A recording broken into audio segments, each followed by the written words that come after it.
it could be a market or anywhere, where let's say there's a a school campus area where more vehicles are parked at a certain time or less. So you can take any example. So basically you want to identify that's for parking, and or you can consider vehicles in motion. There could be a there could be a high traffic zone in certain areas in the city where uh, there's more traffic during some certain time zones. So here you have to have a surveillance imaging system, or basically it could be video streams also which you can capture from mobile phones. Based on that, but better you capture at different time zones and show in an application, right? Basically, you can build a web application. It could have a, you could come up with an Angular or React JS, a front end and a back end Java, and then there you can show plot heat maps and show distribution of cars during various times in a day. But other part to this is you have to do some image processing and detect the cars, right? So you could use an object detection model such as YOLO to detect the cars, uh, and then use that information to plot the various vehicle densities on the various time zones. So we are looking for a heat map plotting. You can go look in Google to identify how a heat map looks like uh, for various time zones. So we are looking for some heat map implementation on a web page. So basically, what you can do is when you're doing demonstrating TechGM, you all have to play an web application where you can at the web server. Usually, web application will have a. You can play this web application from your local host. It need not be an internet. Okay, that means it can be on your laptop. So it needs to have a front end and a back end, and the back end is a web server. So the web server can have an algorithm module. That algorithm module can access a video stream, or basically recorded video streams that you recorded on mobile phones or whatever it is, or it could be from serial cameras. It's up to you. Choice up to you. But you should have captured some. You take one specific area in your city, wherever it is, and capture passing of vehicles or stopped vehicles in any area during different times in a day, and then bring up these images on your web application and side by side show the heat map during the various time zones. So basically, we want to understand in various time zones like 10 o'clock in the morning or 11 o'clock, how many vehicles. So graphically, you have to represent. So that's what it is, a heat map. When we say real time, we are not saying a real time heat map. We are saying real time vehicle density. That means you already captured the in real time you have captured the videos. But then of course heat map is basically an analysis you do after capturing something, so that's not real time.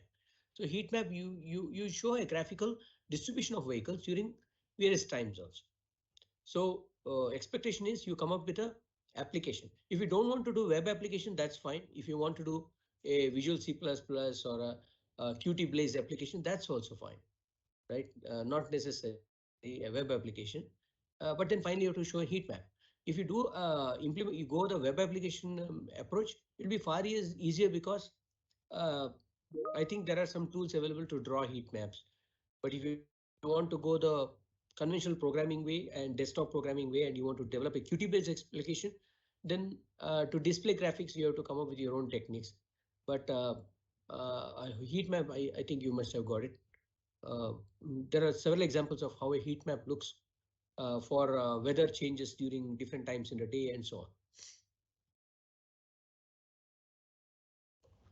Thank you, sir. So there's another question again with respect to heat map. So some from Zafar.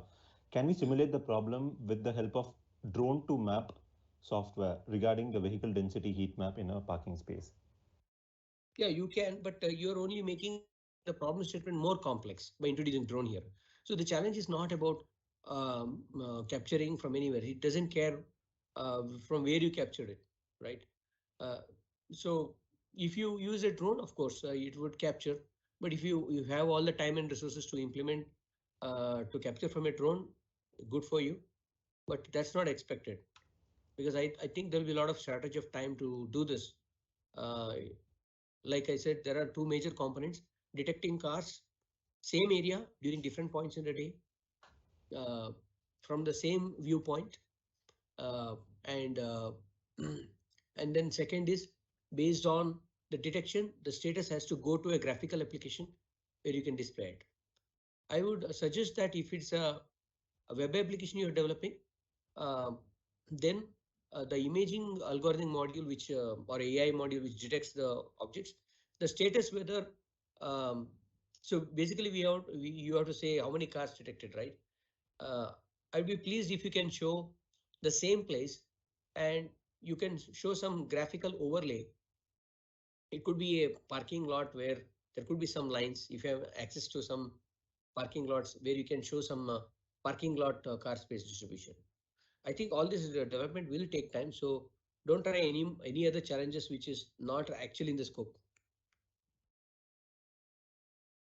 So the next question again is from vehicle density heat map. So is it for indoor or outdoor parking lots? Yeah, it's up to you.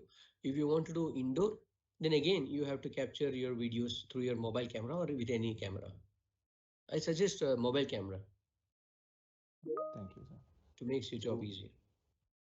So there's another person, who asked, if it'll be possible to explain more about the problem statement fusion of an object of 2D LiDAR point cloud projection to 2D camera view. Yeah, I got disturbed during asking this question, right? I got away. Okay, so when you are looking at a 3D point cloud, you are able to see in a 3D point cloud. As human perception, you are able to see the objects, right? But a computer software is not able to see a object in it. It looks like an object because these are 3D points. 3D points will be on the contours of the object. You will be able to see it for sure. But then that's as a human, you are able to see it, but you're not able to, the software is not able to identify the object. So that's why imagine now you have a camera also looking at the same image scene. So basically you have a LiDAR putting patterns everywhere, and then you also have a camera. Now the camera is looking, let's say, at the same object. Okay, so let's say there is a car in front of your car, or there's a bike in front of your bike. Now you want to identify the bike. Okay, you want to distance to the bike, more features of the bike, 3D point cloud is giving it to you. But then I want to identify that bike as well. Okay, or I want to identify some landmarks as I go in a car.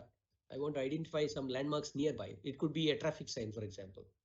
But in this case, let's say I got a 3D point cloud of the traffic sign, but to identify the traffic sign, what is written on the traffic sign, 3D point cloud will not help. I need a camera image.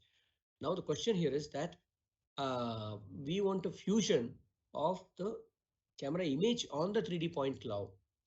Well, technically speaking, you cannot fuse 3D point cloud and camera image together. But the point is that 3D point cloud basically is a collection of points in 3D space. Now, if you can read a little bit about OpenGL, you'll know that the 3D point cloud, whatever it is, with OpenGL programming, you can find out, or there's something called WebGL if you want to use that. For those 3D point clouds, for each of those point cloud, you can assign a texture, right? With that, what I'm saying is whatever images you have from the camera, that you can overlay those textures on the objects. So you will get photorealistic like 3D objects. So basically what I'm saying is you will get the point cloud with distances to the traffic signs, but the image information comes from the camera. But if you want to superimpose like the way I said, you should be able to correctly calibrate camera and LiDAR together, and then make the adjustments so that you're able to properly fuse at the same place. So whether so I would say it's more graceful to identify, map the object to the 3D point cloud. That means once you identified traffic sign is a traffic sign from the camera image, and then that object that you detected traffic sign with its texture that's coming from the camera pixel information, image information, you can map it as a texture to the 3D point cloud. But then, like I said, how will you do that? So that's about the challenge statement, fusing. So what we're looking for is 3D LiDAR is giving only 3D point clouds, but it doesn't give you any texture on the object. We are expecting here photorealistic kind of objects in 3D space. Photorealisticness comes from the texture capturing of the images from the camera. Now it's assumed that the camera and LiDAR both are looking at the same object, and they're mounted on a car, for example.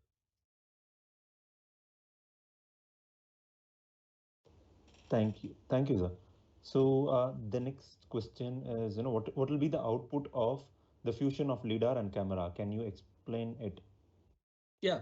So if you look at a 3D LiDAR output, if you can again Google it, you will find out 3D LiDAR database, point cloud database. You will see that it is just a collection of point clouds in a vehicle scenario. It's easy to understand point cloud of objects in a vehicle scenario, but you can also look at hills, terrains, or whatever you want. But the output expected is that instead of just collection of 3D points, we need texture coming from the camera overlaid so that you can prove that you're able to properly fuse the camera information, camera image information on the point cloud of the object. Like I said, 3D LiDAR is not able to capture the texture information. It is basically a reflection of the rays. Thank you, sir. So in the real-time vehicle density heat map challenge, can we extend the scope of the challenge from only detecting the vehicle? Extend or reduce? So I didn't understand. actually, he wants to extend the scope. What do you mean by extending the scope? So, like I said, there are two parts. You have to detect the car objects, and then you have to generate a graphical output showing the heat maps. Better look at how heat maps looks, and you have to show a visual representation of heat maps at different time zones during the day, showing the distribution of vehicles during different points in time. The question is like, sir, so can we extend the operation of sensors in detecting road damage or advanced detection of an object in front of us in autonomous vehicle? No, you mean real vehicle density heat map, is it? Yes, sir. No, that's not. That's a different problem statement. Don't do that, because doing this itself is a challenge. Pothole detection or any other defect detection is another problem statement. That is not expected. Okay. Thank you, sir. So actually, people are asking like if you could go more in detail about object detection in extreme dark condition. If possible, explain a bit more about the challenge. What is not understood, I'm not able to understand. So give me a minute, please. Yes, sure.